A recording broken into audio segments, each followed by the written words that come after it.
Cette conférence que je vous propose aujourd'hui, c'est sur les questions de développement, donc ce titre très large de comment repenser le développement.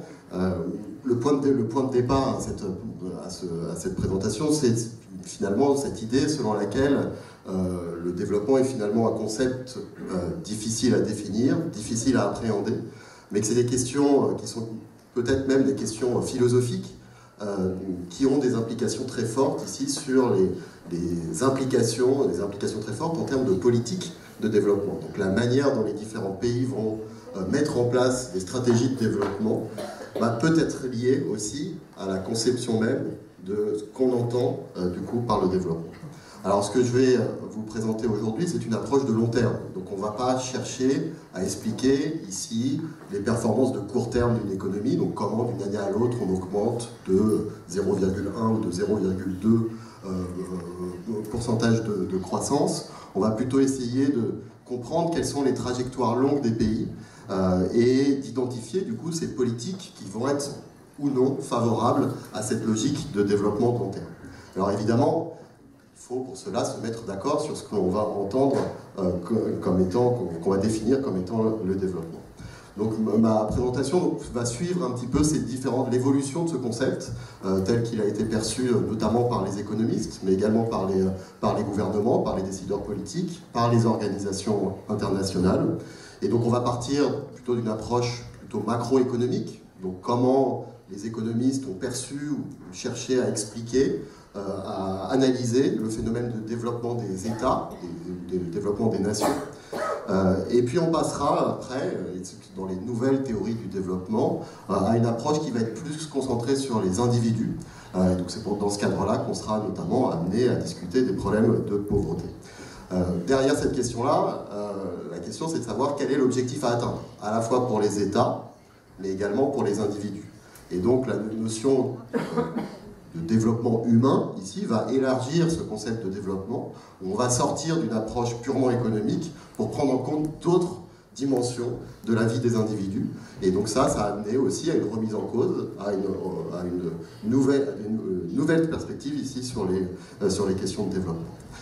Donc passer du développement économique au développement humain a été déjà une première rupture ici dans l'analyse, la compréhension et la mise en œuvre des politiques de développement. Et puis le dernier point, qui est d'actualité, vise à nous relier à cette question de la soutenabilité. Alors c'est évidemment les questions environnementales, mais plus largement, comment s'assurer aussi que ces politiques de développement, ces trajectoires que je vais vous montrer, que je vais définir après, sont viables sur le long terme, à la fois en prenant en compte la contrainte environnementale, mais également en prenant en compte aussi les concepts de soutenabilité économique et également de soutenabilité sociale. Et donc je terminerai mon propos en essayant de développer un petit peu ce concept de développement humain soutenable, qui n'est pas uniquement le développement durable, mais qui aussi intègre cette dimension humaine dans la conception du développement. Alors, le développement des nations, le premier débat que les économistes du développement ont posé, c'est le débat sur la possible contradiction qui pouvait exister entre le phénomène de croissance économique et le phénomène de développement économique. Et pendant de longues décennies, l'économie du développement est une science relativement nouvelle. On parle d'économie du développement depuis les années 50, le début des années 60. Et après la Deuxième Guerre mondiale, la plupart des économistes du développement considéraient que finalement l'objectif à atteindre était une simple maximisation du taux de croissance de l'économie, de croissance du produit intérieur brut, et finalement le développement et la croissance étaient la même chose. Donc les politiques à mettre en œuvre étaient des politiques qui visaient à trouver les bons outils macroéconomiques de manière à augmenter ici ce taux de croissance. Et donc il y avait même cette définition un petit peu étrange, on parlait de développement dès lors que les pays, sur une période relativement longue, avaient un taux de croissance supérieur à 5%. Donc pendant X années, si un pays respectait ce critère-là, on considérait qu'effectivement, il était dans une bonne trajectoire de développement. Alors pourquoi 5%, Pourquoi pas 4%, pourquoi pas 6%, pourquoi pas 10%? Personne n'en sait rien. Les économistes ont parfois cette curieuse habitude de sortir des chiffres comme ça sans chercher forcément à les justifier.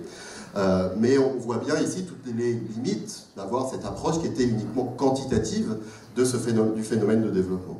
Et donc aujourd'hui, on va avoir plutôt tendance à considérer, lorsqu'on parle de développement, moi qui suis un économiste du développement, je ne suis pas un économiste de la croissance, et donc le développement, c'est un phénomène qui est plutôt multidimensionnel, donc qui va toucher ici différents domaines, et on va se concentrer de plus en plus, même si les implications en termes de politique économique sont encore insuffisantes à de nombreux égards, on va se concentrer sur la qualité de vie des individus, alors qu'il faudra évidemment définir, mais la qualité de vie dans de multiples dimensions.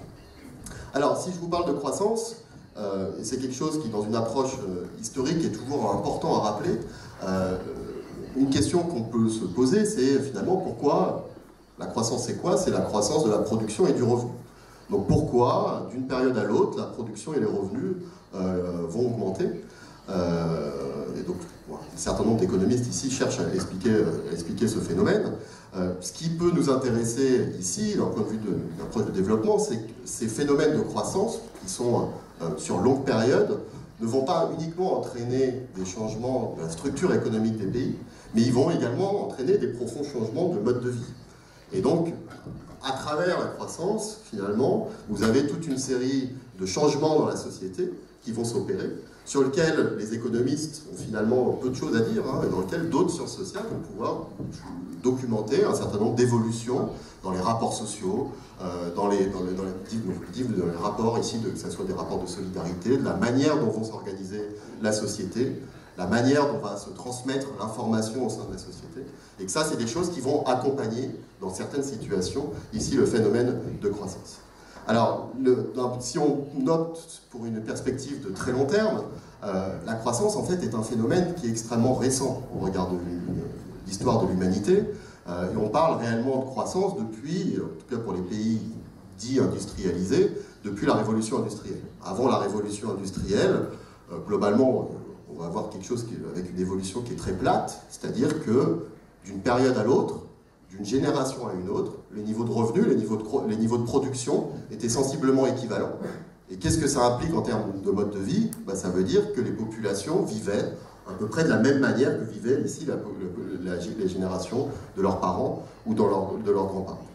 La révolution industrielle, c'est un moment important dans l'histoire qui a concerné un faible nombre de pays, mais c'est le premier moment de l'histoire où on observe cette accélération du taux de croissance. Et cette accélération du taux de croissance, elle est assez faible. On passe d'un taux de croissance de 0% à un taux de croissance de 1% ou de 2%. Mais ce simple changement ici va entraîner toute une série de modifications qui font qu'aujourd'hui, on parle de pays industrialisés, de pays développés, qui ont vu ce phénomène d'accélération de la croissance à une période de vie. Donc, quelque chose qui est vraiment important de garder en tête, c'est que finalement, ce phénomène de croissance qui intéresse tant les décideurs publics, les gouvernements, on cherche toujours à augmenter ce taux de croissance, c'est un phénomène extrêmement récent. Alors, je prends ici comme exemple des descriptions un petit peu historiques. Donc c'est une citation de Battuta, qui était un voyageur, un marchand marocain qui a fait un long périple et qui l'a décrit dans un ouvrage. Il fait j'ai pris ici deux citations, mais pour vous donner un petit peu de l'idée, donc c'est en gros au XIVe siècle. Donc il y a une description de l'Inde, et j'ai retrouvé aussi une description du Caire, parce qu'il est passé par le Caire et par toute l'Égypte. Il y a une description aussi d'Alexandrie et d'autres régions de l'Égypte. Pour vous, je ne vais pas vous lire toute la citation, mais pour l'Inde, en gros, ce qu'il décrit, c'est un pays de grande taille, dans lequel le riz est particulièrement abondant. Donc il y a une sorte de référence ici à un phénomène d'abondance, qui peut renvoyer à des choses économiques, et il n'a jamais vu une région du monde où les ressources étaient aussi particulièrement nombreuses. Dans ce long périple, du coup, il observe cette opulence de richesse dans l'Inde qu'il visite à l'époque. Au Caire, la description est un petit peu différente, mais on retrouve ici cette idée dans laquelle il parle de régions étendues, de pays riches, atteignant les dernières limites du possible par la multitude de sa population. On parle ici aussi beaucoup de la taille de la population égyptienne. c'est le rendez-vous des voyageurs, la station des faibles et des puissants, etc. etc. Voilà, donc on a ici une description. Donc, Batuta n'était pas un économiste à proprement parler, mais de fait de son activité de marchand et de voyageur, pouvait nous donner une première approximation, en tout cas du niveau de vie des populations à cette époque. Et donc à cette période relativement ancienne, si on reste en Égypte au XIVe siècle, l'Égypte n'était pas forcément plus riche que d'autres pays du monde. Elle était dans une moyenne et les différences entre États étaient finalement assez faibles, mais elle n'était pas beaucoup plus pauvre non plus.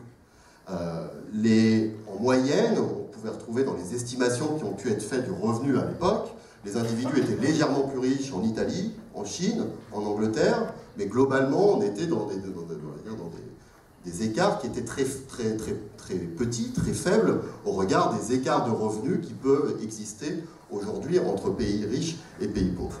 Par contre, les différences de revenus entre riches et pauvres au sein des pays, relativement, elles étaient beaucoup plus importantes.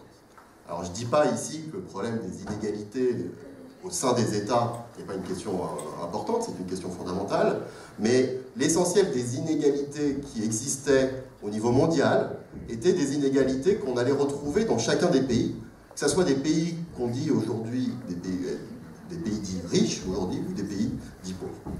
Voilà, donc à l'époque, donc ça c'est quelque chose qui est vrai dans les pays dits du Nord ou des pays dits du Sud, vous aviez des statuts sociaux qui définissaient votre niveau de vie.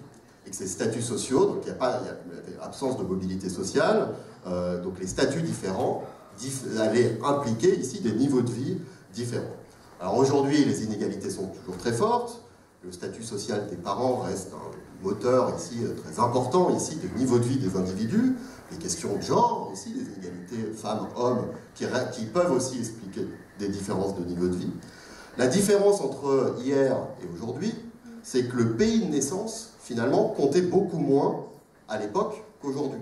C'est-à-dire que si vous preniez au hasard un individu dans le monde, son niveau de revenu allait plus être lié fondamentalement au statut social qu'il avait au sein de son pays, plutôt que le pays dans lequel il était effectivement né.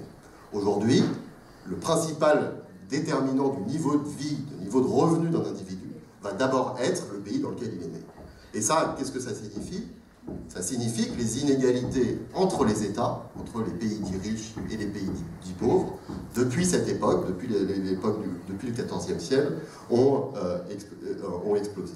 Et donc la plupart des pays, des individus dans les pays dits en développement, aujourd'hui sont pauvres au regard du niveau de vie qui est observé dans les pays riches. Alors comment on explique ce changement? Comment les économistes ont expliqué ce changement? C'est le phénomène de décollage économique. Donc, certains économistes parlent de la théorie de la crosse de Hawkey. Vous allez me dire pourquoi la crosse de Hawkey. Pourquoi on parle de crosse de Hawkey? C'est quand on regarde en fait, ce qui a pu se passer, donc l'évolution de très très long terme, on parle ici de l'évolution depuis l'année 0, donc on est capable de le chiffrer, du revenu par habitant moyen des différents pays sur très longue période. Et qu'est-ce qu'on s'aperçoit? Donc là, je ne sais pas si vous voyez cette crosse de Hawkey que je vous décris ici, mais qu'est-ce qu'on s'aperçoit? On s'aperçoit qu'en gros, jusqu'au XIXe siècle, quel que soit le pays du monde, il ne se passe pas grand-chose. On a une courbe qui est extrêmement plate, et à partir des périodes différentes ici, donc c'est d'abord en Grande-Bretagne, dans les pays d'Europe continentale, puis aux États-Unis, dans lequel on va voir apparaître ce phénomène de croissance. Et donc c'est à partir du moment où le phénomène de croissance apparaît, qu'il y a ce qu'on appelle ce décollage économique, qui apparaît donc à des périodes différentes, selon les pays, selon les régions. Certains pays n'ont toujours pas connu ce phénomène ici de décollage économique, cette crosse de Hawkey. Et donc, finalement, l'inégalité qui peut exister entre les pays riches et les pays pauvres, ce n'est rien d'autre que des pays qui, à un moment, connaissent ce phénomène de croissance, et des pays qui continuent à voir stagner leur niveau de revenu et leur niveau de population. Donc vous voyez, vous avez les trois premières courbes ici sont des pays dits développés, et vous retrouvez ensuite ici les pays, on retrouve la Chine, on retrouve l'Inde, dans lequel le décollage économique apparaît dans les années 1980 90 voire 2000, mais vous voyez que par contre, dès que le phénomène de croissance apparaît, ici, vous avez une élévation très forte du niveau de vie moyen des populations, ici qu'on va approximer par le PIB par habitant. Voilà, alors je vais reproduire ce graphique-là pour l'Égypte. Alors je manquais un petit peu de données, donc il y a quelques points là-bas, vous voyez tout à gauche. Donc j'ai une donnée pour l'an 0, voilà. Et j'ai une donnée pour l'an 1300, 1350, qui est à peu près équivalent, donc ça c'est en PIB par habitant converti à la valeur d'aujourd'hui. Hein. Donc en gros, le niveau de vie ici en l'an 0 est à peu près le même qu'il est en 1300. Et après, les données que j'ai sont après la Deuxième Guerre mondiale, où on retrouve un niveau de revenu par habitant qui est finalement relativement similaire. Plusieurs centaines d'années, plusieurs milliers d'années après.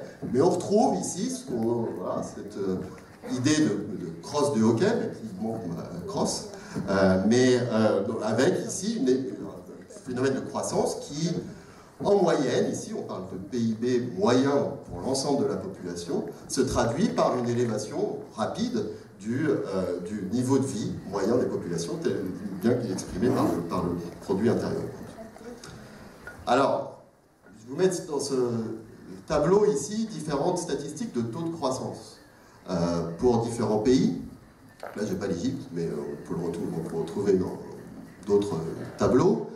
Ce qui est important de garder en tête ici, c'est que quand on parle de décollage économique, on ne parle pas forcément de taux de croissance de 5%, 8%, 10%, comme on peut connaître la Chine ou d'autres pays à des périodes très particulières. Quand on parle de l'apparition ici du phénomène de croissance, ici, en gros, 19e siècle, révolution industrielle, on parle de taux de croissance de 1%, voire 2% dans le meilleur des cas. Mais cette simple différence, donc de passer de 0% à 2% de croissance, va se traduire année après année, décennie après décennie, par des écarts considérables en termes de niveau de vie entre les pays qui connaissent ce taux de croissance et les pays qui ne connaissent pas ce taux de croissance. Il y a une règle qui est très pratique pour se rendre compte de la vitesse à laquelle va se faire cette élévation du niveau de vie. C'est ce qu'on appelle la règle des 70. Donc la règle des 70, vous prenez 70, vous divisez par votre taux de croissance, et ça vous donne le nombre d'années qu'il vous faut pour doubler votre revenu. D'accord? Donc 70%. Donc évidemment, si votre taux de croissance est 0, bah, votre niveau de vie ne doublera jamais. Si votre taux de croissance est de 0,5%, votre niveau de revenu va doubler tous les 140 ans. D'accord? On passe à 1% de croissance, le niveau de vie va doubler tous les 70 ans. Et on passe à 2% tous les 35 ans. On parle d'un doublement du niveau de vie moyen en l'espace d'une génération. Là, je vous parle d'un taux de croissance de 2%. Donc dès lors que certains pays connaissent des taux de croissance qui sont de 5%, voire de 10%, on parle, en l'espace d'une période très courte, d'une explosion des niveaux de vie sur une période extrêmement rapide. Donc, vous avez un taux de croissance de 10%, le niveau de vie va doubler tous les 10 ans. Tous les 7 ans, pardon. Tous les 7 ans. Cette élévation très rapide des niveaux de vie va entraîner toute une série de bouleversements sociaux, encore une fois que les économistes n'ont pas forcément les outils pour décrire et pour analyser, mais qu'il va falloir aussi comprendre qu'est-ce qui accompagne ici ce taux de croissance, et surtout, qu'est-ce qui explique à un moment ces trajectoires de croissance. Alors, je vais, évidemment, et ça c'est un objectif des économistes, hein, depuis, si vous retrouvez le premier ouvrage d'Adam Smith, il cherche à expliquer la richesse des nations, finalement, c'est le but ultime des économistes, c'est d'expliquer un petit peu ces phases de décollage économique et pourquoi, à des moments, des pays réussissent, en termes de PIB par habitant, de croissance, et pas d'autres. Alors ici, je vais juste vous donner ces trois éléments, c'est plutôt à titre illustratif. Je vais insister sur ces trois éléments parce qu'en fait, vous allez voir, on va retrouver cette forme de courbe de crosse de hockey, dans les différentes dimensions que je vais vous donner, pour vous dire que finalement, lorsqu'il y a de la croissance, il y a une accélération de beaucoup de choses. Il y a une accélération du progrès technologique, et donc les phénomènes de croissance s'accompagnent aussi d'une diffusion très rapide et d'une amélioration ici de différentes technologies. Ça s'accompagne aussi d'une accélération de l'information, qu'il faut que la technologie puisse se diffuser pour qu'elle puisse faire ses effets dans toutes les couches ici, économiques mais également sociales d'une société. Et ça s'accompagne également par une croissance de la population, et en particulier de la croissance des villes, avec aussi des enjeux en termes de développement qui vont être bien spécifiques. Voilà, donc la révolution, ce que j'appelle ici la révolution technologique permanente, bon ben voilà, c'est ce qui a créé pour ce premier phénomène de croissance avec la révolution industrielle au Royaume-Uni, bah, c'est accompagné d'une vague d'innovation, voilà, avec une phase ici d'industrialisation, dans le secteur textile, dans l'énergie, dans les transports. Toutes les technologies qui étaient utilisées à l'époque sont devenues très rapidement obsolètes. Et donc c'est finalement ça qui a donné ce qu'on a appelé ensuite la révolution industrielle. Et ce qui est important dans cet aspect technologique, c'est le temps que vont avoir les individus pour produire. Le temps pour produire un bien va baisser, et c'est ce temps qui est libéré qui va finalement vous permettre de développer d'autres activités. Et au niveau d'un pays, du coup, de développer de nouvelles activités dans d'autres secteurs, qui va permettre finalement cet accroissement de la production sur longue période. Voilà, donc première illustration de cette courbe en J, voilà la crosse de hockey. Ici, c'est comment on produit de la lumière. Vous avez ici un zoom qui est fait depuis 1800 à 2000. Donc ça, c'est la productivité de l'efficacité de la lumière. Et on retrouve effectivement ce même phénomène d'accélération qui suit quasiment parfaitement le décollage économique ici du Royaume-Uni. Voilà, comme je vous le disais, ces changements technologiques, c'est une baisse du temps nécessaire à la production, et c'est finalement cela qui va vous permettre une augmentation forte, d'une part du développement de certaines activités productives, mais également une amélioration des niveaux de vie. Et ce qui est intéressant, c'est que quand on libère du temps, on libère du temps pour des choses des choses dans lesquelles vous pouvez donner une valeur économique, mais on libère du temps aussi pour avoir d'autres activités, y compris des activités de loisirs, des activités culturelles, qui vont participer à sa propre évaluation de sa qualité de vie. Donc ça, on y reviendra, on parlera ici du développement centré sur les individus. Voilà, donc un exemple, la machine à laver. La machine à laver, ça dégage du temps pour faire d'autres choses, et que c'est aussi par cet impact sur la qualité de vie des individus que cet aspect technologique va être important. Deuxième aspect, pour que la technologie puisse se diffuser, c'est la diffusion, ici, la vitesse de circulation de l'information. On est aujourd'hui en moyenne un temps de transport des marchandises de 33 km/h, ce qui est relativement rapide, on regarde ici des marchandises à transporter. Pour les transactions financières, c'est quelques microsecondes. Dans le secteur financier, ils peuvent être amenés à spéculer sur des temps extrêmement courts. Et cette accélération de la vitesse de circulation de l'information va aussi favoriser l'expansion ici de cette révolution technologique permanente, dans la mesure où elle va favoriser la diffusion de ces différentes technologies. Et donc, toujours pareil, à titre illustratif, voilà la vitesse de circulation de l'information sur très longue période, depuis l'an 1000.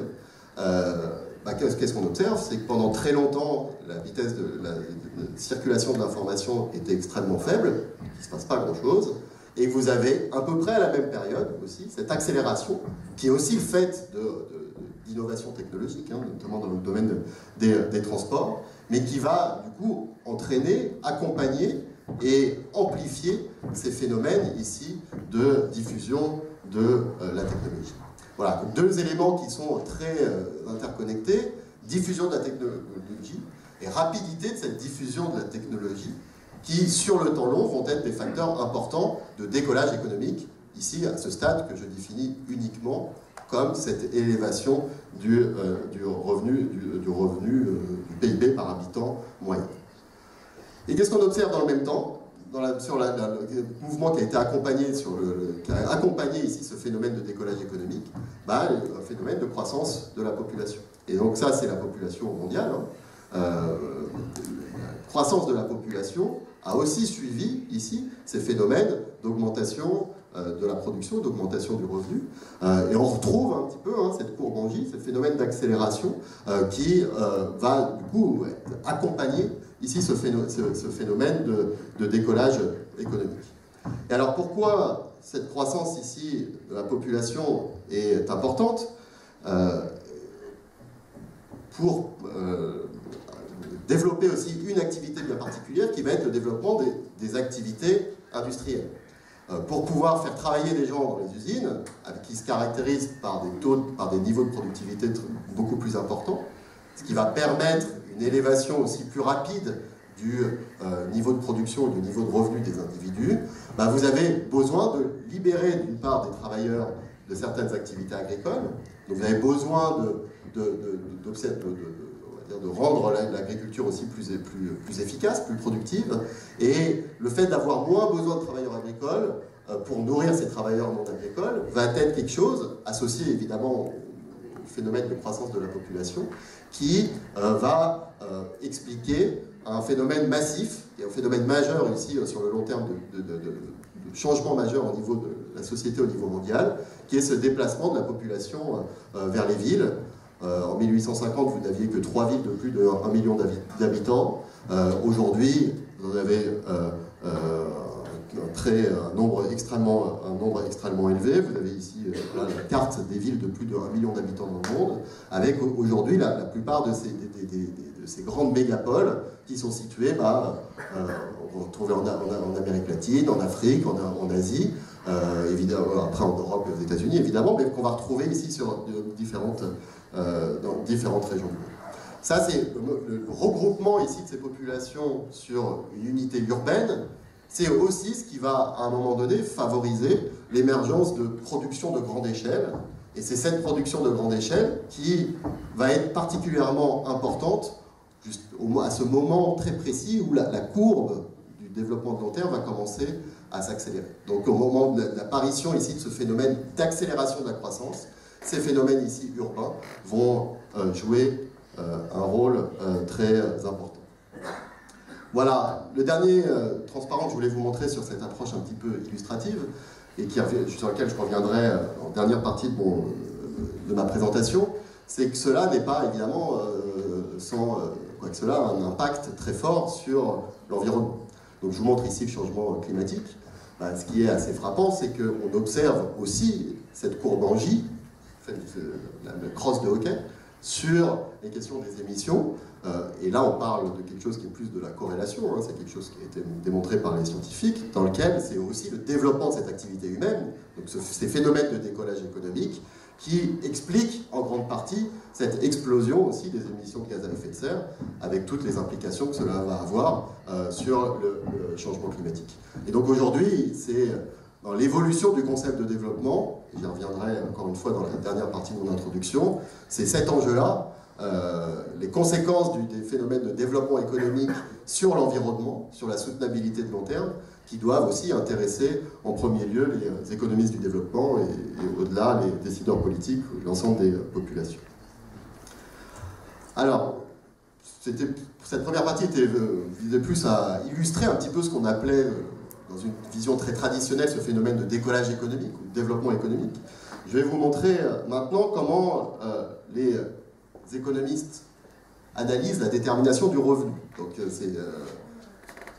m'étais juré de ne pas mettre d'équation, mais il y en a une équation ici. 2 équations. Et en plus, c'est en anglais. L'idée, les économistes, finalement, ont un cadre théorique qui est relativement simple, une fois qu'on passe ces équations.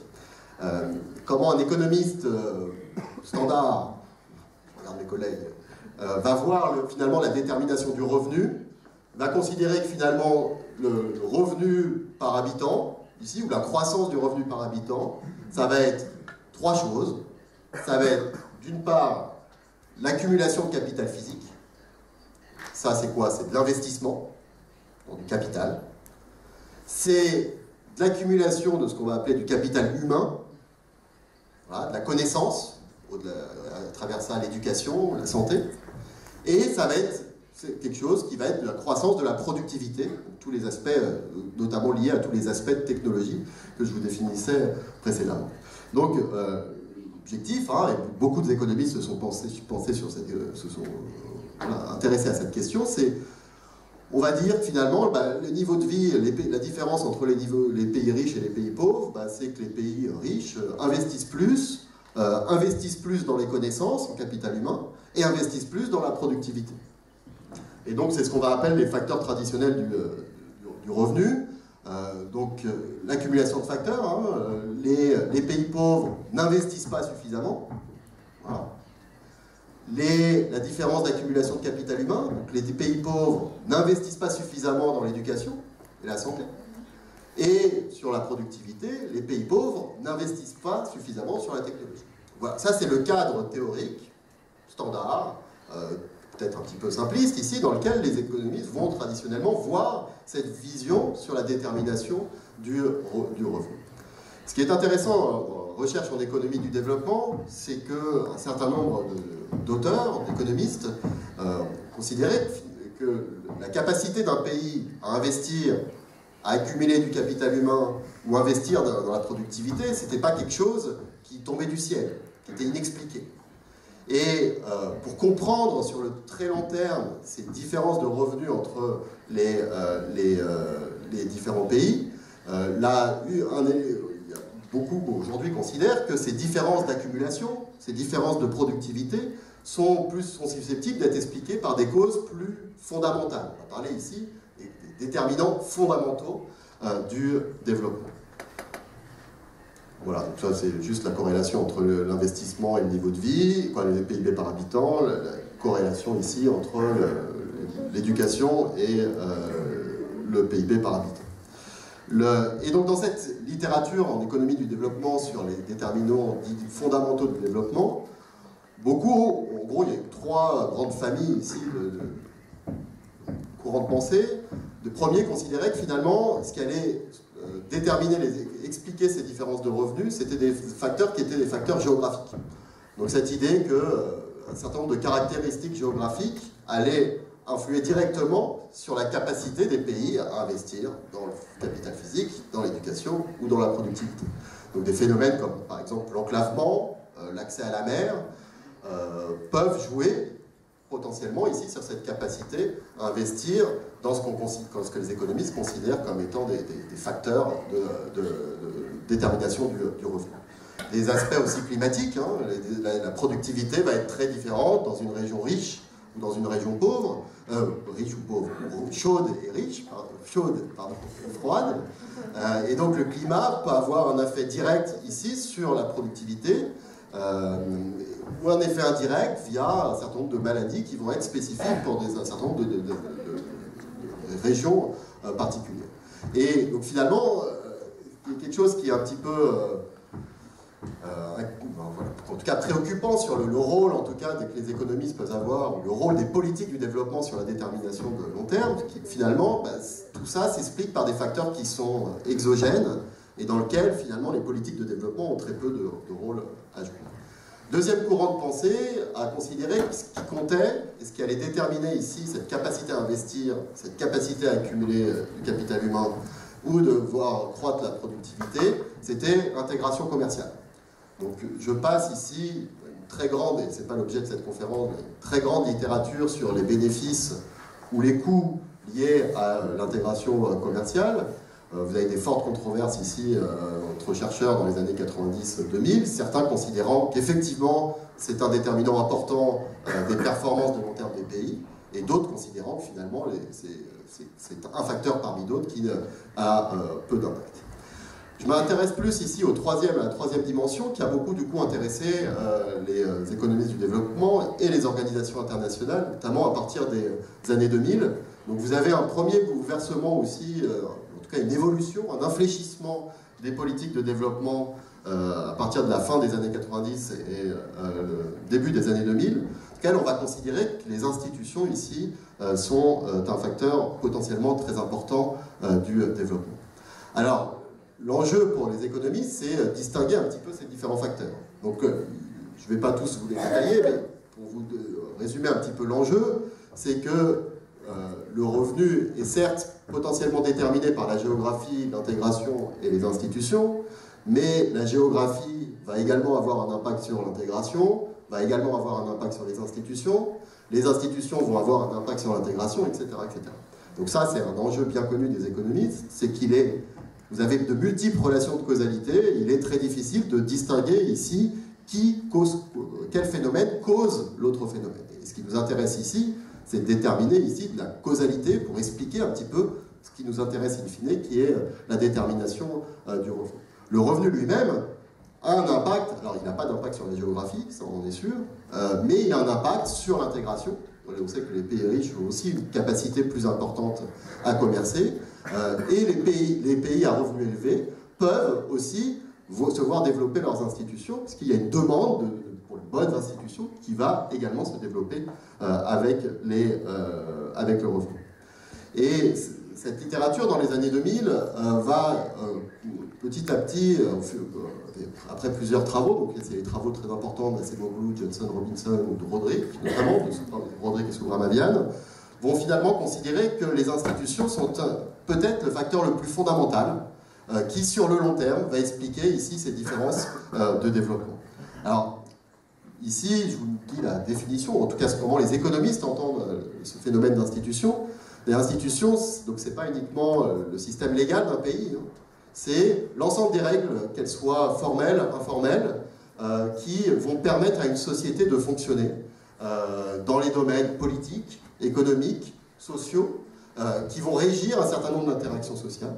Et donc, l'ensemble de ces règles va finalement déterminer la nature ici des échanges, des transactions économiques qui vont se réaliser entre individus.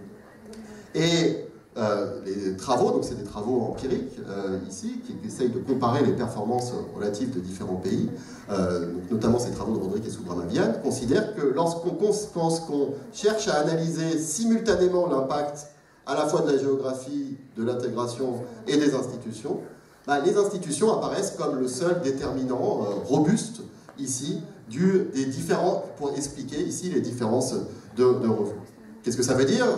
Ça veut dire que lorsqu'on neutralise l'effet des institutions sur le revenu, l'intégration et la géographie n'ont pas d'effet direct sur la détermination du revenu. Donc ce qui est la première priorité, en tout cas en termes de politique de développement, devrait plutôt être du côté du développement ici des institutions. Voilà, donc les institutions ont aussi d'autres effets indirects. Alors il y a une relation positive entre l'institution et le commerce, donc les deux phénomènes vont s'intégrer. Et la géographie peut avoir un effet indirect, dans le sens où la géographie peut avoir un impact sur les différentes institutions. Voilà, donc ça c'est des graphiques qui un peu résument ces principaux résultats. Lorsqu'on réalise cette analyse empirique causale, vous avez cette relation positive, qui est le plus importante ici, entre la qualité des institutions et le PIB par habitant des différents pays. Et vous voyez qu'une fois qu'on a pris en compte cet effet des institutions, vous avez quelque chose avec un effet qui est, en gros, un peu, là c'est difficile de voir, mais un effet qui est, on va dire, très proche de zéro pour les autres dimensions. Alors, en termes de politique de développement, c'est quelque chose qui a eu un impact très fort, et vous voyez que la Banque mondiale, notamment, dès le début des années 2000, reprennent un petit peu ce discours sur les institutions, avec un discours qui va d'abord se concentrer sur la thématique de la bonne gouvernance. Donc la bonne gouvernance était un thème qui était très à la mode, dans lequel finalement, pour permettre le développement, il faut avoir une bonne gouvernance dans un certain nombre de domaines. Un point qui est important, sur lequel insiste notamment Dani Roderick, c'est qu'il y a plusieurs types d'institutions. Et beaucoup d'organisations internationales, finalement, dans ces politiques de développement visant à encourager le développement des institutions, se sont d'abord concentrés sur la première famille, ce qu'on appelle les institutions créatrices de marché. Donc, si vous demandez à un économiste c'est quoi une institution, il va vous dire c'est la protection du droit de propriété. Voilà. Ou c'est le cadre légal, le droit des contrats qui va exister. Pourquoi? Parce que ça va protéger l'investisseur, celui qui va accumuler du capital, dans, ici, ces différents investissements. Mais Dani Roderick nous dit c'est que cet aspect, peut-être un aspect important pour permettre cette accumulation, Mais c'est pas un aspect suffisant qui va permettre ici cette logique de bon développement. Et donc, il insiste sur d'autres familles d'institutions, donc notamment des institutions qui vont au contraire chercher à réglementer les marchés pour régler un certain nombre de problèmes. Donc, les économistes parlent d'imperfection de marché. Donc, les marchés, parce qu'il y a des problèmes, notamment des problèmes d'information. Donc l'information est imparfaite, donc tous les différents acteurs économiques n'ont pas le même niveau d'information, parce qu'il existe des externalités. Donc un agent économique, par son activité économique, va avoir des conséquences sur d'autres agents économiques. Et donc tout ça, c'est des choses, vous savez aujourd'hui très bien, que les économistes savent très bien, que le marché est très peu à même de régler naturellement, automatiquement, ces phénomènes ici d'imperfection de marché, et que dans un grand nombre de cas, l'État a besoin de réguler ces marchés pour permettre ici un meilleur fonctionnement de l'économie. C'est aussi des institutions de stabilisation des marchés, donc là, voilà, des institutions qui vont viser à réduire l'instabilité macroéconomique et les crises. Donc le Fonds monétaire international va beaucoup se concentrer aussi sur ces aspects-là. Et puis c'est aussi des institutions de légitimation, entre guillemets, des marchés, dans lequel ce qui va être aussi un facteur important sur le long terme, encore une fois, c'est de soutenabilité sociale de ces phénomènes de développement. Et pour qu'il y ait phénomène de soutenabilité sociale, il faut aussi permettre à l'ensemble des groupes d'une population donnée, l'ensemble des niveaux de revenus, de profiter, de bénéficier d'une certaine sécurité. Et donc ça passe par le développement de systèmes de protection sociale, dans un grand nombre de cas par des politiques de redistribution, des mécanismes ici de gestion des conflits, qui vont être aussi des aspects très importants sur le développement de long terme. Donc ce qui renforce un petit peu, ce qui rend beaucoup plus difficile aussi la gestion de ces politiques de développement, c'est qu'il n'existe pas de recette unique. Et donc ces institutions vont beaucoup dépendre du contexte. L'idée selon laquelle on peut appliquer la même politique dans tous les pays, quel que soit leur contexte, quelle que soit leur culture, quelles que soient les interactions sociales qui existent au sein des pays, cette idée que une même politique pourrait fonctionner partout, aujourd'hui, est quelque chose sur lequel on revient beaucoup.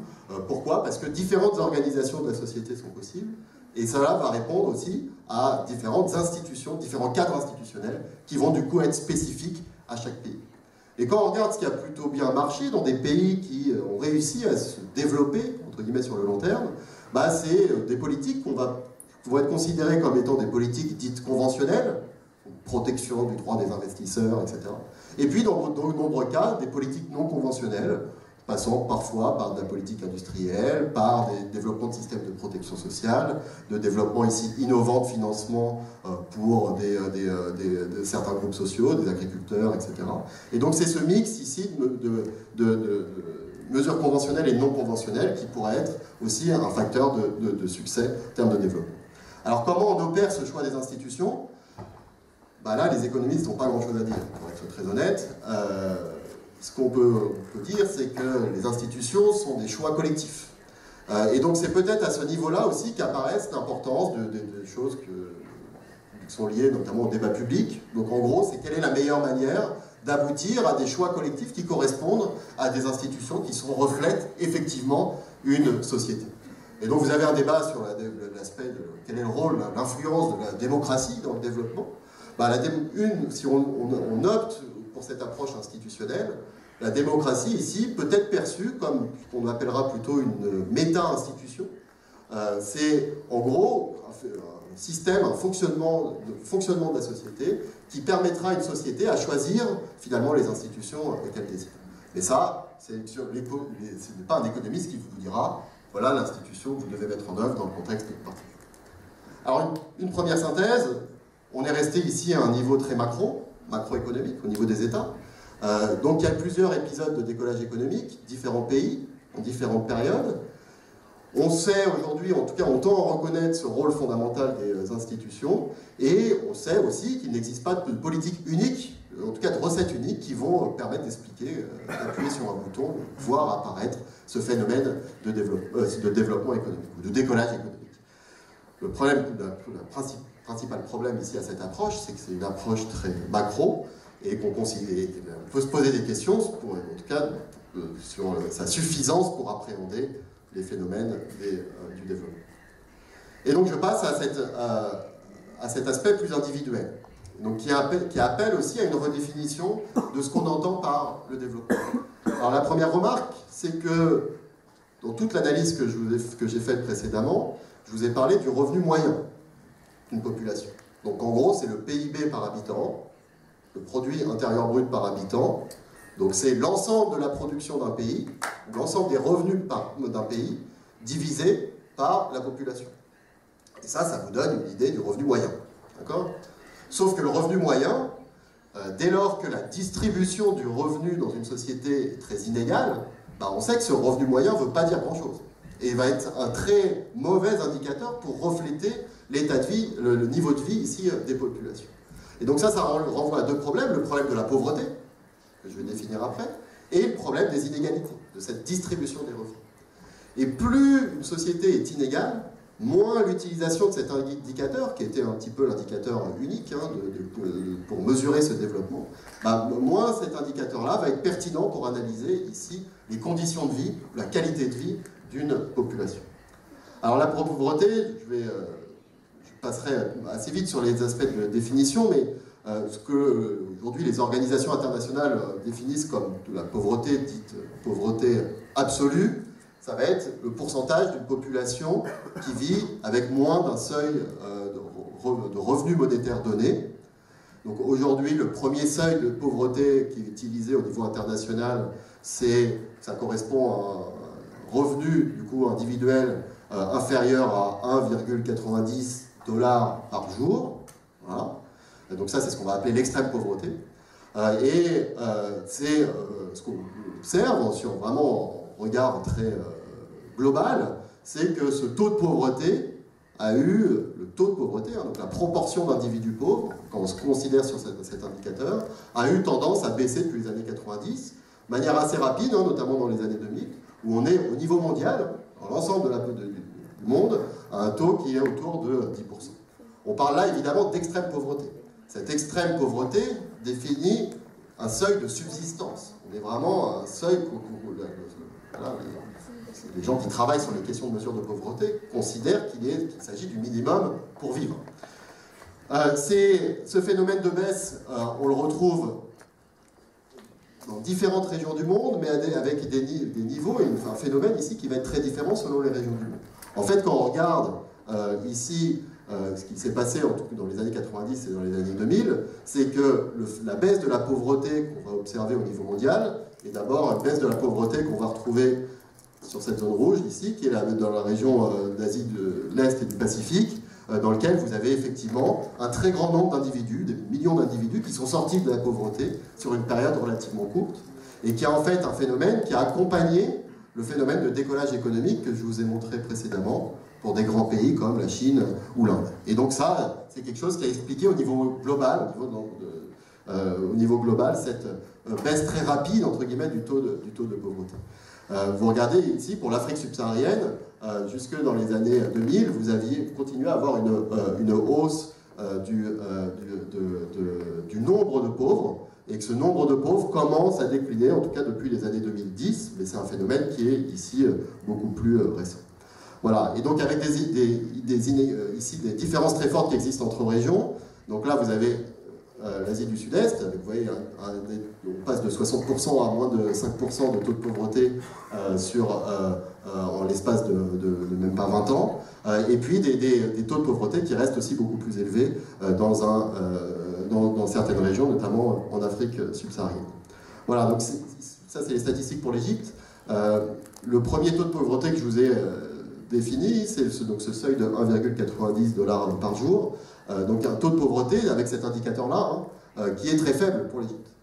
D'accord ? Donc qui correspond du coup à un pays qui a un niveau de revenu intermédiaire, en moyenne, et donc finalement cette extrême pauvreté, donc ce seuil international de pauvreté au niveau mondial, est finalement peu opérant pour décrire les phénomènes de pauvreté dans le contexte égyptien.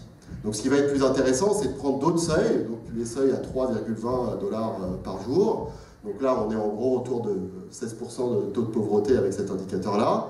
Quand on est à 5 $2,5 par jour, on est encore aujourd'hui à peu près 2/3 du taux de pauvreté. Donc vous voyez qu'ici, évidemment, l'utilisation de chaque indicateur est très important et a des conséquences ici politiques extrêmement importantes. Voilà, et donc, ce qu'on observe aussi, c'est que, je vous ai montré tout à l'heure la courbe, le décollage économique, quand je vous ai montré le niveau de PIB par habitant moyen de l'Égypte. Bah, dans le même temps, le taux de pauvreté, alors, il baisse un petit peu, effectivement, surtout depuis les années 2000, mais on ne voit pas ici cette baisse très importante qu'on a pu aussi observer dans d'autres régions du monde. Et donc là, il y a aussi cette distinction dans certains pays, entre cette élévation des taux de croissance qui sont relativement importants, donc la croissance du revenu moyen qui est importante, mais dans lequel finalement le taux de pauvreté, donc le nombre d'individus qui restent, c'est ici en bas de la distribution des revenus, reste relativement stable. Et ça, c'est en termes de politique économique, c'est un défi majeur aussi pour un grand nombre de pays. Et ça, ce que je vous montrais, c'était le taux de pauvreté. Le défi est encore plus important quand on considère le nombre de pauvres. Dans un contexte où la population augmente, effectivement, pour que le taux de pauvreté, pour que le nombre de pauvres baisse, il faut prendre en compte ici le fait que la population va croître. Et on observe un peu cette baisse du nombre de pauvres quand on prend ce seuil de 3,20 $ par jour. Mais vous voyez, quand on prend ce seuil qui est plus élevé, 5 $ par jour, on a un nombre de pauvres qui a augmenté jusqu'à une période très récente, en gros jusqu'à 2012-2013. D'accord ? Et on voit une petite baisse après, mais qui reste aussi, voilà, en tout cas faible au regard ici de l'évolution de plus long terme. Voilà, donc ça amène de se concentrer sur le niveau de vie de population de certains groupes, d'un point de vue strictement économique, encore une fois, amène aussi les économistes du développement et du coup les politiques de développement à considérer les populations dans la diversité de leurs revenus et de prendre en compte aussi ces aspects distributifs. Donc le développement économique ne peut pas être uniquement cette élévation importante du revenu moyen et qu'il va falloir aussi regarder quelle est la situation, notamment la situation des plus pauvres. Alors est-ce que finalement une politique qui viserait au développement du revenu des plus pauvres suffit à être satisfaisante du point de vue du développement? La réponse est non, parce que dans un grand nombre de cas, y compris si on s'intéresse à la situation en termes de revenus des populations les plus pauvres, dans un certain nombre de cas, une élévation du niveau de revenu n'impliquera pas forcément ou automatiquement, systématiquement, une élévation de la qualité de vie ou du niveau de vie. Alors c'est un phénomène qu'on a observé dans de nombreux pays dans les années 50 ou dans les années 60. Vous aviez une croissance dans beaucoup de pays sans amélioration du niveau de vie des populations. Ce qui a amené les économistes du développement à s'interroger, de chercher à mieux définir aussi ce concept de développement. Et un critère fondamental sur lequel effectivement cet aspect du revenu va être insuffisant pour appréhender ce phénomène de développement, c'est que des individus aux revenus identiques peuvent avoir des situations très différentes. Donc pour un même niveau de revenu, en fonction de votre état de santé, en fonction de l'environnement social dans lequel vous vivez, de la place de la société, de l'accès à certains services publics, etc., etc., etc., vous pouvez avoir un revenu identique et une qualité de vie, des conditions de vie qui vont être extrêmement différentes. Et donc aujourd'hui, un économiste du développement aura tendance à vous dire, je vous l'ai déjà dit en introduction, que ce développement est un phénomène multidimensionnel qui implique, dans un certain nombre de cas, une élévation du niveau de vie des individus, mesurés par leurs revenus, mais aussi beaucoup d'autres choses, et donc des changements dans les structures sociales, les attitudes, les normes sociales, les normes culturelles, les institutions, qui vont accompagner, qui peuvent permettre aussi, pour des niveaux de revenus identiques, ici, l'amélioration de la qualité de vie des individus. Et un économiste du développement qui est aussi un philosophe, qui est très important ici dans la pensée du développement, et l'économiste indien Amartya Sen, qui nous dit que finalement le revenu a une vertu instrumentale. Et donc là, on vient à se poser des questions qui sont quasiment des questions philosophiques. À quoi sert-il d'être plus riche? Voilà. Est-ce que l'amélioration du revenu doit être un objectif de la vie.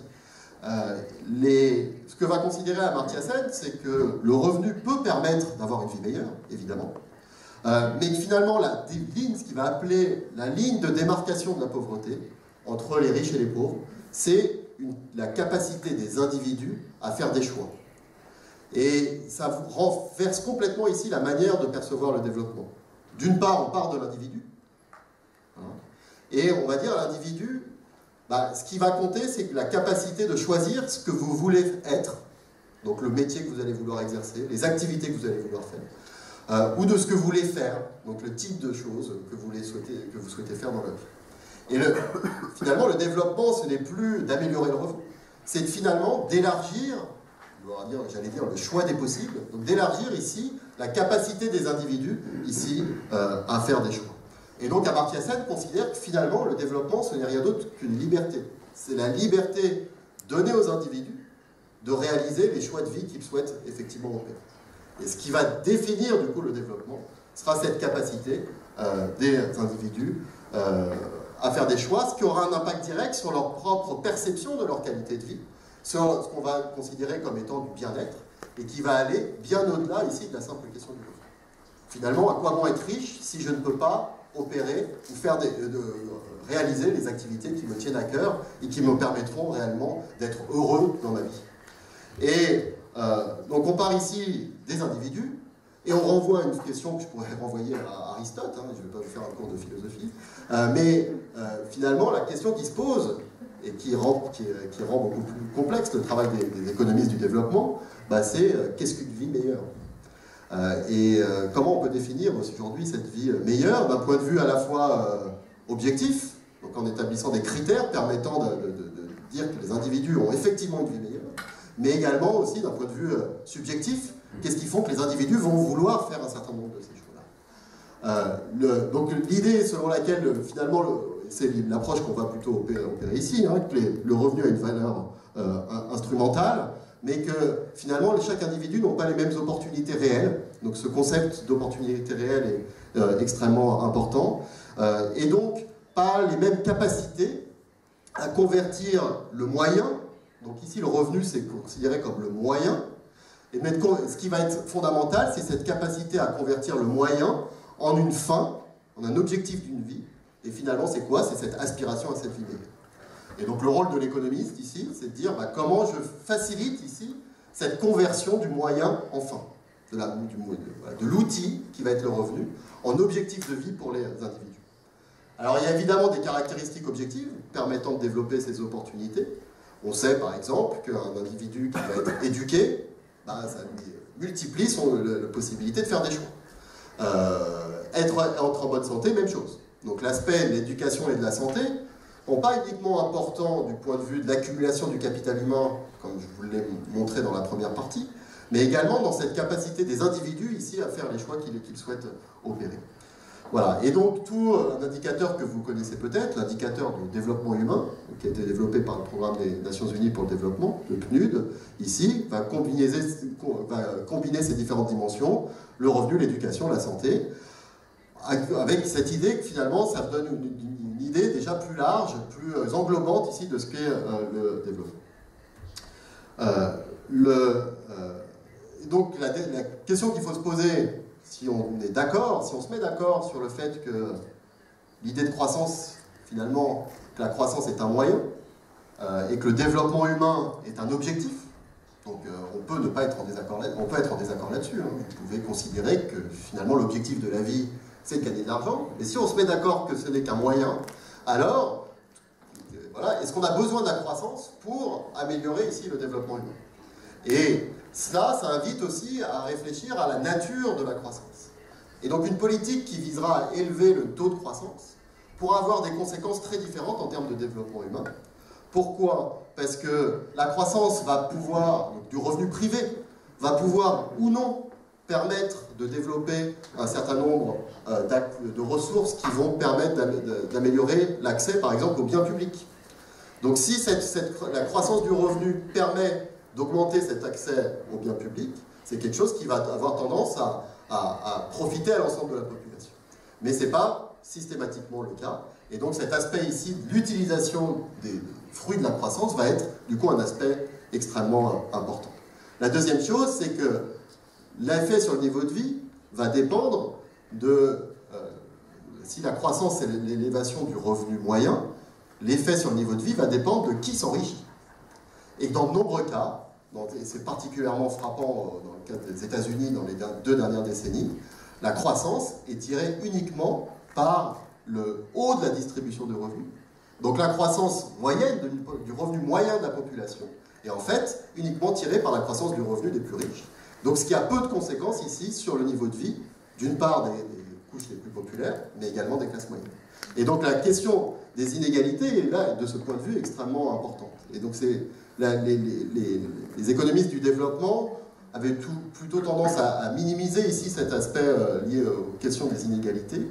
À partir du moment où on considère que l'objectif est cette amélioration de la qualité de vie de l'ensemble de la population, cette question des inégalités est fondamentale pour déterminer l'impact potentiel ici de la croissance sur la qualité de vie ici d'une population. Je voudrais terminer du coup avec les aspects de soutenabilité. Je vous ai dit que la première limite ici de la logique de croissance, c'est qu'elle ne bénéficiait pas potentiellement, naturellement et automatiquement à l'ensemble d'une population. L'autre problème qu'on découvre depuis plusieurs années maintenant, c'est que, et je vous l'ai montré dans la première partie de ma présentation, c'est que la croissance a un effet potentiellement très négatif sur l'environnement. Rappelez-vous de la courbe ici, la crosse de Hawkey avec les émissions de gaz à effet de serre. Donc, depuis les années 90 maintenant, s'est développé ici ce concept qu'on appelle le développement durable. Ici, je parle de développement soutenable, on peut discuter du terme qui va être utilisé. Moi, je vais m'intéresser ici à cet enjeu en termes de soutenabilité. Et ce qui amène une nouvelle, on va dire, un nouveau critère d'évaluation aussi des politiques. Et cette exigence de soutenabilité, c'est quoi? Donc ça, c'est la définition du développement durable que vous connaissez peut-être. C'est cette capacité à satisfaire les besoins d'une population sans compromettre la capacité des générations futures à satisfaire leurs. Donc l'idée, c'est qu'on vit dans un monde dans lequel, du fait notamment des problèmes environnementaux, il y a de sérieuses questions qui se posent sur la capacité des générations futures à maintenir le niveau de vie que nous avons aujourd'hui. Donc il y a un double enjeu. Il y a, pour les pays dits pauvres, d'élever le niveau de vie. Et puis il y a aussi cet enjeu de soutenabilité de long terme qui fait qu'on est, notamment du fait des questions environnementales, de la pression environnementale, des changements climatiques notamment, il y a de sérieuses questions qui peuvent se poser sur la capacité à maintenir ce niveau de vie pour les générations futures. Et donc il y a ce double objectif de développement d'une part et de soutenabilité d'une autre part qui peuvent être très difficiles à concilier. Alors, ici, ce slide est intitulé « Une vision économique de la soutenabilité ». Donc les économistes ont la réponse ici à cette question. Hein. C'est quoi la soutenabilité? C'est la non-décroissance du stock total de capital. Donc, voilà, on aime bien voir le monde en une forme de différentes formes de capitaux, ici. Donc vous avez le capital physique, hein, les machines, les usines, etc. Vous avez le capital humain, c'est les connaissances. Et puis le capital social, les relations sociales, les interactions, etc. Et puis il y a le capital naturel. Et donc, vous avez ce concept, il n'y a plus beaucoup d'économistes, hein, en fait, quand ils parlent de soutenabilité, ils vont parler de soutenabilité faible, du concept de soutenabilité faible, qui est que l'idée, c'est que ces différentes formes de capital peuvent être substituables entre elles. Donc si vous baissez le capital naturel, du fait de problèmes environnementaux, vous pouvez maintenir le niveau de vie d'une population en augmentant le stock des autres formes de capital. D'accord? Donc vous substituez du capital naturel à, du coup, de la connaissance ou de l'accumulation de capital physique. Et donc si on a cette baisse du capital naturel, ce qu'il faut faire, d'un point de vue ici très économiciste, très économique, ce qu'il faut faire, c'est investir dans les autres formes de capital, pour maintenir ici sur le long terme de la soutenabilité économique. Donc il faut investir plus en capital physique, avec les risques que l'on sait sur l'environnement, donc c'est des choses qui sont très compliquées, mais il faut également aussi investir plus dans la connaissance, donc ça amène aussi à un renforcement ici de développement ici des capacités des individus. Et l'idée, c'est d'avoir ici ce stock de capital qui, sur le long terme, ne va pas baisser. Alors, je peux pas, j'ai pas le temps ici pour vous répondre à comment on fait cela, hein, et ça renvoie aux politiques environnementales. Moi, la question que sur laquelle je voulais revenir plutôt en conclusion de cette présentation, c'est cette soutenabilité, finalement, c'est la soutenabilité de quoi? Et dans ce débat sur le développement durable, développement soutenable, on revient aux contradictions que je vous ai présentées précédemment. Finalement, est-ce qu'on s'intéresse d'abord aux revenus, d'accord, qui vont être déterminés effectivement par ces différentes formes de capital, ou est-ce qu'on s'intéresse à la qualité de vie? Et si je vous ai convaincu qu'il faut plutôt s'intéresser à la question de la qualité de vie, comment on définit ici une qualité de vie soutenable ou durable? On est sur beaucoup de choses qui sont des aspects qui ne sont pas directement liés à l'économie. Et la qualité de vie va dépendre de beaucoup d'éléments non économiques qui, du coup, ne vont pas être forcément substituables à d'autres formes de capital. La santé, la dignité des individus, le sens de la justice. Donc si, du fait de problèmes environnementaux, vous avez la qualité de vie des individus qui baisse dans ces dimensions-là, donc les problèmes de santé liés à l'environnement, les problèmes ici de situation d'un individu dans une société parce qu'il perd son emploi du fait des changements ici environnementaux, de questions de justice environnementale qui peuvent être des questions très importantes, on ne sait plus trop comment substituer du capital naturel avec d'autres formes de choses, d'accord, puisqu'il y a des dimensions qui vont être non économiques.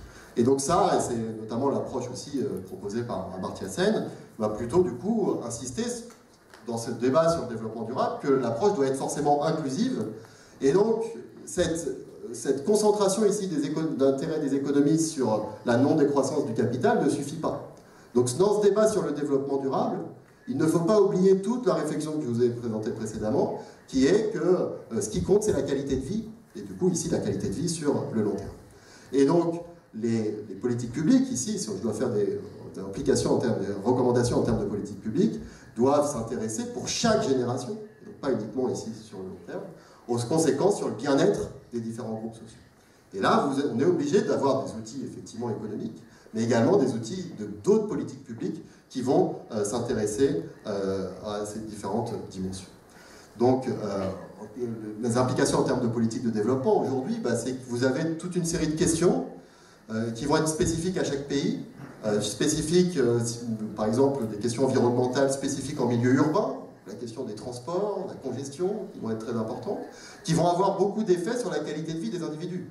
On le sait ici, dans cette ville, mais on le sait dans beaucoup de mégapoles, que ces phénomènes qui ont des conséquences sur la qualité de vie, sur le bruit, sur le temps perdu dans les transports, ont un effet aussi direct sur la qualité de vie des individus. Et puis en milieu rural, ça va être des débats sur la qualité des sols, sur d'autres choses qui peuvent avoir aussi un impact sur la qualité de vie des individus au niveau mondial.